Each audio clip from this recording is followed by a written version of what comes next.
I don't know. Mental health is your ability to do things and the way your brain functions. Do you know what mental illness is? I'm not sure. Mental illness is when your brain doesn't function properly and you can't do things properly. This could be anything from anxiety disorders, attention deficit hyperactivity disorder, autism spectrum disorder, mood disorders, behavior disorders, psychosis, eating disorders, substance abuse, and Tourette syndrome.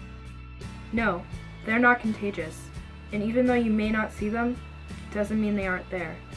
Someone you know could be fighting a battle right now, and you wouldn't even know about it. And no, they don't define you. Anyone could have struggles with mental illness. 1 in 5 kids do. You don't stick out. You aren't alone.